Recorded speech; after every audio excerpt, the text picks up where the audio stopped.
Welcome back to Final Trade.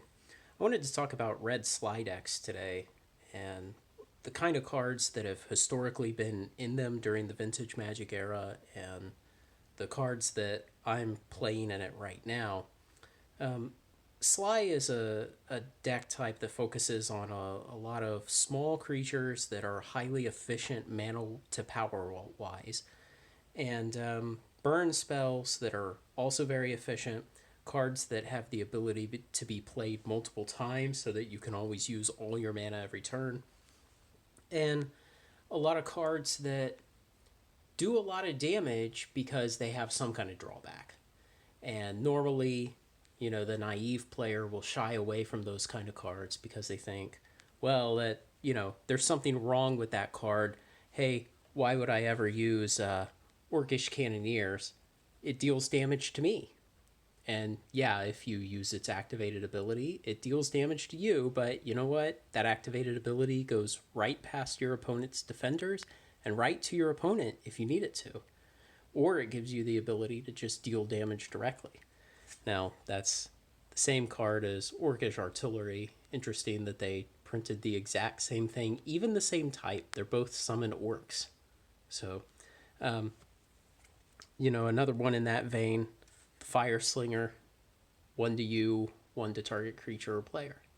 And so it's things like this that initially look like, hey, why would I ever want to play this? Why would you ever want to play a Jackal Pup? Every time it takes damage, it deals damage to you. Well, the reason you play it is because it's 1 mana for a 2/1 creature. And that is very powerful. Most of those have gone away as time goes on. I mean, the Savannah Lion is maybe the only one that's still there that doesn't have some kind of restriction or something on it. Again, highly efficient creatures, 2 mana for a 3/3, but you have to have another creature attacking or blocking for it to attack or block also. And so, on the surface, if you just look at this card in a vacuum, it looks like it's really bad. But hey, if you've got a deck that's, full of small creatures, then you can go ahead and play that, and it works. It's very powerful because you're going to have other creatures out attacking or blocking. The Lava Hounds from Weatherlight deals 4 damage to you when it comes into play, but hey, it's unaffected by Summoning Sickness. So essentially, you put it into play, and if it can get through your opponent's blockers, then your opponent takes 4 damage and you take 4 damage. But hey, you're both 4 damage closer to the end of the game. Some of the other kind of drawbacks that you'll see on some of the cards, the Wrathy Dragon, 4 mana for a 5/5 flyer. That is awesome.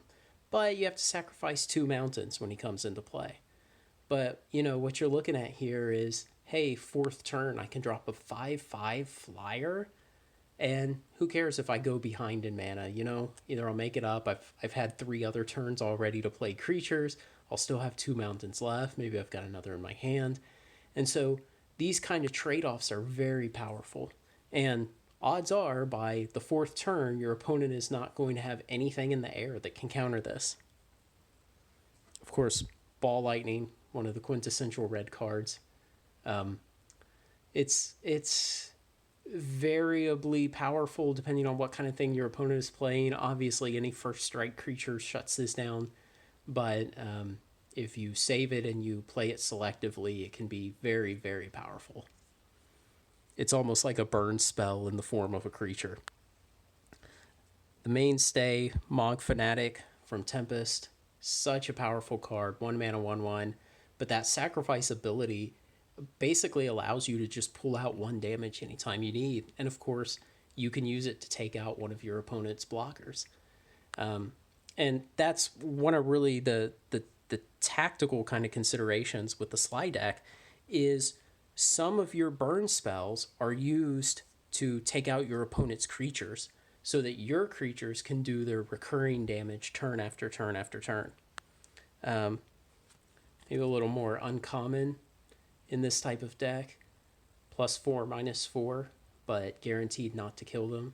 That is really nice at times. And again, it's like, it's essentially better than Incinerate, right?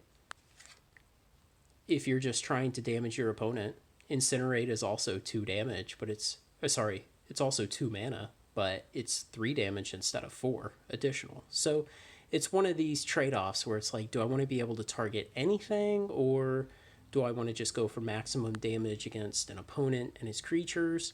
It depends. Now, I added this one myself. Um, you know, if you're in a booster draft, Immolation is a really powerful card.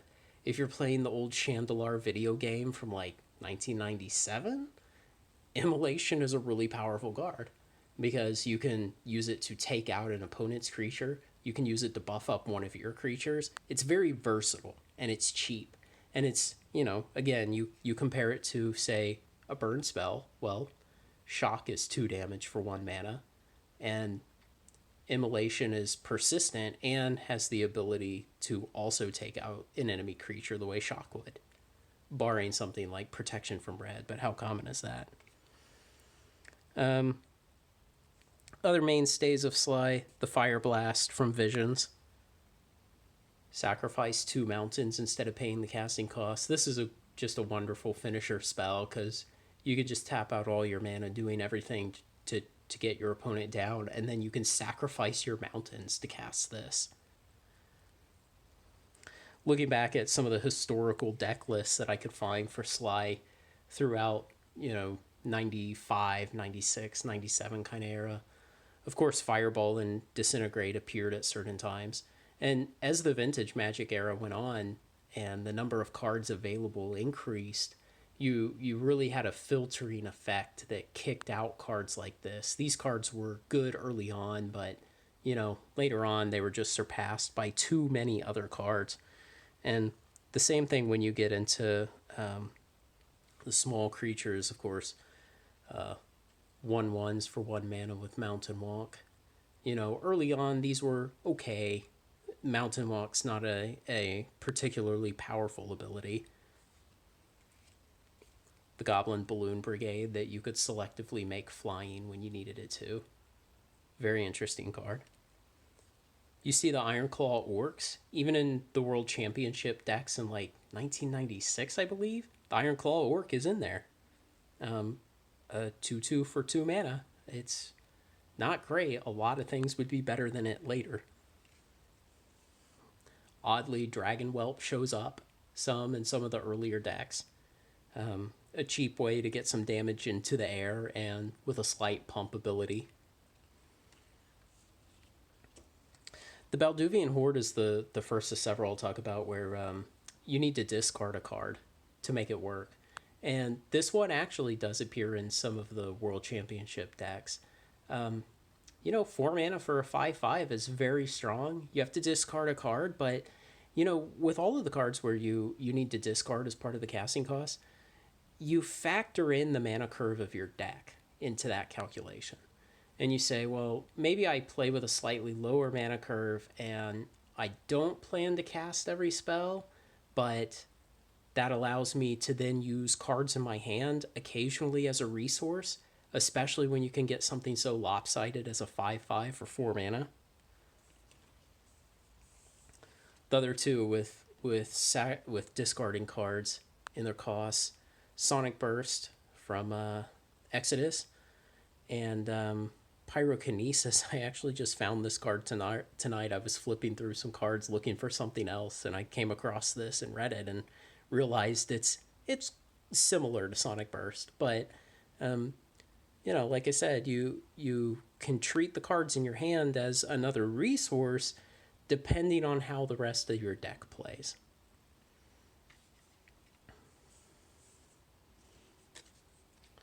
Brothers of Fire show up from time to time in the older deck lists. I think it would eventually get replaced by the Fire Slinger. I think the lack of a mana cost to activate the Fire Slinger's ability makes it a lot more appealing, even though it's only a 1/1. But, also only costing 2 mana to cast instead of 3 is really important. Viashino Sandstalker.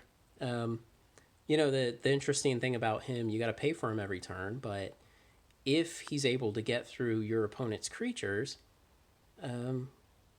you can recast him every turn, and he stays pretty safe. So I don't know. This is kind of a marginal card. Again, this did appear in a World Championship deck at one point, one copy of it, and it's kind of a situation where it's used to soak up mana if the game goes long enough that you have more mana than you do cards to cast with. The same story with Hammer of Bogarden, the early kind of buyback ability before they started calling it buyback. But man, that is steep. 8 mana to cycle this thing around once per turn. But, if the game goes long and you have one of these in your deck and you draw it, then sometimes it could make a difference. I don't know. Maybe you pay the return cost and then wait another turn to use it again. I think eventually both of these kind of things would far and away be surpassed by Curse Scroll, because as a way to just soak up mana, Curse Scroll was the best. And, only 1 mana to put out, 3 to use it, as opposed to Hammer of Bogarden costs 8 every time you want to recycle it. Curse Scroll is only 3. Now, it only deals 2 damage instead of 3 of Hammer of Bogarden's. And, with the Sandstalker, you get 4 damage for 3 mana, but it's a creature, so it has all the vulnerabilities of creatures. Curse Scroll, it kind of embraced this way of playing that said, I'm not so worried about having a lot of cards in my hand and a lot of options of what to play. Let's play everything. Let's, put the pedal all the way down, play everything, and try to finish the game quickly. And Curse Scroll embraced that, and that's why in this time period it was so popular. Final Fortune. I'm not really sure why every red deck doesn't have one of these, or maybe 2. I don't know. I think 1's probably enough. Taking an extra turn in a turn-based game is a pretty powerful effect. So, and for only a 2 mana cost, it's really nice. Who cares that you lose at the end of the turn? Like I said at the beginning of the video, this deck is all about high efficiency, low cost, and cards and spells that have drawbacks, but you don't worry about the drawbacks. You power through them because the drawbacks help you kill your opponent faster. Yeah, you weaken yourself with some of them, but you're trying to kill your opponent as fast as possible. And so, Final Fortune is kind of the epitome of that. It's like, well, I will literally lose the game, which is the biggest thing I'm trying to avoid in a game is losing. But I'll just go ahead and commit to lose the game after my next turn, except I get a whole nother turn. And you know what? Your opponent's not going to untap. So, if you play it at the right time, then you essentially have 2 turns of their stuff tapped. Of course, we can't forget the granddaddy of all burn spells, the best ever. How could you build a red deck without 4 of these? It seems impossible. There's a couple other, let's see, what have I not talked about here? The Goblin Vandal. And there were several other cards like this.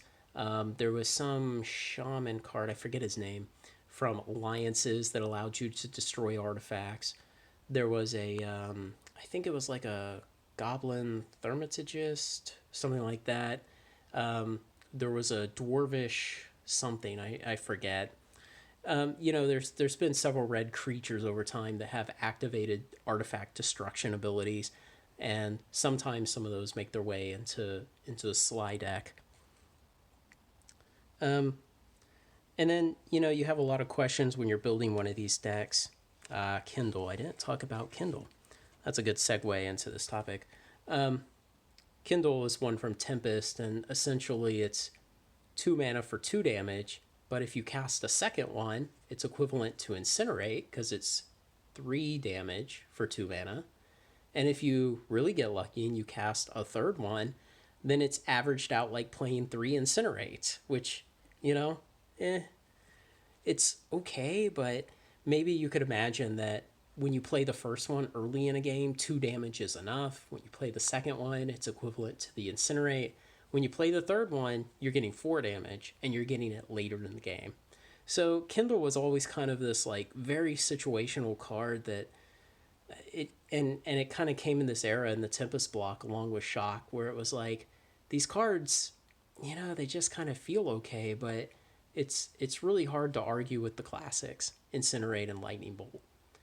Even though Incinerate is mostly worse than Lightning Bolt, except it prevents regeneration. But these are some of the considerations to make when building one of these decks. And surely if you allocate enough room in the deck for multiple instant burn spells, then yeah, you really have a tough decision of what to put besides Lightning Bolt. So it's really interesting. I've been playing this deck a whole lot of games recently against a black suicide deck, and one thing that really strikes me when I play this Sligh deck, and you can see some of these are in sleeves, and those are cards that are actually in the deck I'm playing right now. These unsleeved ones are not. The thing that really strikes me is just how bad the game can be going, and you're sitting there looking at your hand while your opponent's taking their turn, and you're thinking, I'm about to win this game. Because you can have things like, you can have a hand that looks like this. And you can say, at the end of your opponent's turn, you'll lightning bolt them. And then on your turn, you'll cast the ball lightning and you'll bloodlust it. And then after combat, you'll fire blast them. And, what's that? 17 damage out of 4 cards that you cast, and all you needed was 5 mana at once. And so you end up with hands like that a lot of the time where it's just shocking how much damage you can put out and how far behind in the game you can be with how few lands and how few cards in your hand, and yet how close to winning you actually are. So I'm working on kind of tuning this Sligh deck. It's interesting because I go online, I look at World Championship decks from back actually in this era, and of course they're mostly Type 2, so there'll be Tempest block and Mirage block along with 5th edition, for example. And so, Lightning Bolt won't appear in them. And, what I'm trying to do is make a deck out of all of Vintage Magic. And I'm kind of stymied by that because I'm not as familiar with the cards after Urza's block. If there's any great Sligh cards from after Urza's block still in the Vintage period, put them in the comments below. Let me know. I'm always looking for that kind of stuff. And I'm just trying to kind of tune this up to where it takes advantage of all the great cards in the Vintage Magic era. This was a deck I had a good friend who played in high school, actually a couple of them who played these decks at the time, and they're very, very powerful decks. They're a lot of fun to play, and it's neat to kind of play such a unstable type of dangerous deck like this. Playing this deck is like the classic balancing a baseball on top of a bowling ball. You're always kind of flirting with disaster because you're using stuff like the Orcish Artillery that's going to damage you and your opponent. In fact, it damages you more than your opponent. You've got the Jackal Pup out there that's, can become a liability. You have to be kind of careful in how you use it because of its ability, or, just go ahead and take the damage if it gets something accomplished that you need. Maybe it clears the way for a ball lightning next turn, so it's totally worth it. So, that's kind of this mode of play that Sligh embraced, was taking risk, playing erratically, trying to use all your mana every turn, dumping the cards out of your hand so you can take advantage of the Curse Scroll. Just a kind of a different style of play than had really been embraced at the time. And so it's a lot of fun to play. I'm going to be posting videos playing this deck against my other decks, and I'll put a deck list of what I've currently put in here down in the description section for this video. And then over time, I will be changing this up a bit as I kind of experiment with different things. But yeah, let me know what you think. What cards does this need? And stay tuned. Hit the subscribe. Come along for more Vintage Magic. Thanks.